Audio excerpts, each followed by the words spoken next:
Hi everybody, James Blackwell's JB Commercial Finance. It is Tuesday the 26th of January 2021. The bounce back loan scheme, the large Corona loan scheme and the CBILS loan scheme will coming to an end at the end of March. I've been saying for a while I believe it was likely they were going to be extended further, and it's still highly possible that will be the case. But something that was discussed months ago was a replacement scheme for these for when they expired, when they finally do so. And that's come up again this week, that there are company plans afoot for a new business loan scheme to actually replace these, but we're not quite sure what that's going to look like yet. So a very quick video here just to go through some possible scenarios.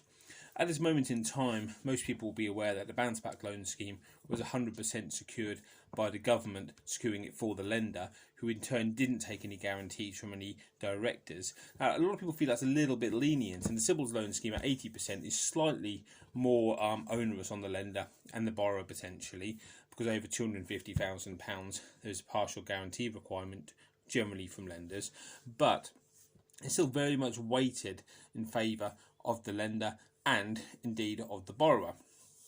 Now I think that's probably likely to change. I think any kind of bastardised scheme is likely to have some sort of personal guarantee onus, because now we're almost a year into the pandemic. If your business is still trading and you benefited from the government schemes, it almost feels like it's time to take a little bit of ownership of your own debt and secure it yourself. So I think there'll be something in there. I think there will probably be a fixed interest rate on it, similar to the bounce back loan scheme, because the CBILS loan scheme, which has interest rates anywhere from 3% to 23%, has got a little bit of controversy there as well.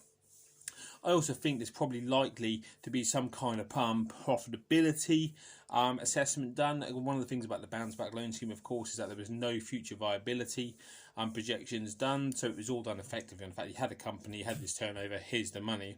I think there will be some kind of projection there.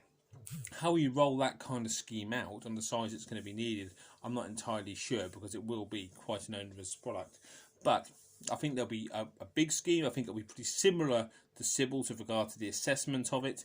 So I think if you spent your bounce back loan money now and you're not making money, I think you'll probably be on your own with any kind of new scheme. I really can't see more money being thrown effectively as collateral damage to get the economy through this tough time, because with around about half of bounce back loans expected to be written off, that is a serious amount of collateral damage. So it's just thoughts at this stage. Interested in anything you've got to say? Anyone who thinks that there's going to be any kind of differences to that, anything radical? I can't see anything too radical coming from the government, to be perfectly honest on this, and certainly the banks aren't in favour of continuing to expose their risk. So any questions, give me a shout, or any ideas, please give me a shout, because I'm guessing as much as you. Alright, thanks guys, take care, bye.